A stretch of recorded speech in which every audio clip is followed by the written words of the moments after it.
Hey, what's going on, everybody? So I just came across the scenario that I had. I had an '05 Subaru Legacy in here. Guy asked me to replace the throwout bearing, or we also call it a clutch release bearing. That's what this is right here, okay? This is what pushes against the pressure plate to disengage the clutch.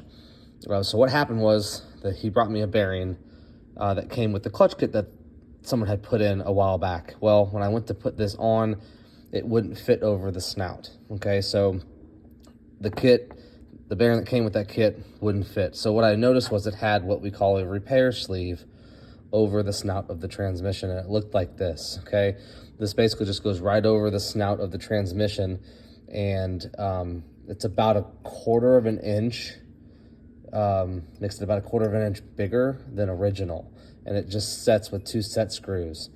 And so the new bearing that I got just would not go over that because it was too small.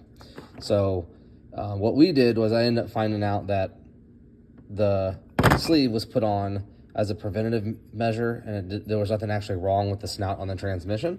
So I ended up taking off the sleeve and using the ACT bearing that came with the clutch kit. If you end up having to do this, take the sleeve off and put a new one on, back off the screws all the way, take them out, heat up the sleeve, and then just pop it with a pry bar and it will come off. It's not pressed on or anything. It literally just sits there with 2 set screws.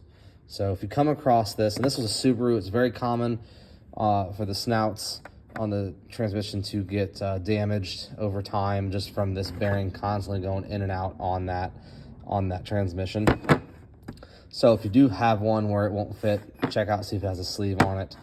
If you want to just put a new bearing on it, leave the sleeve, you will have to get an oversized bearing, and there are kits out there specifically that come like this does.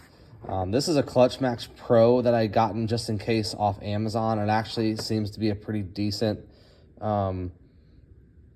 bearing and design and quality, and so I wouldn't hesitate to use this, and it was a pretty good price. So just in case you ever come across this on a Subaru or anything else, that's what you're going to have to do. So good luck.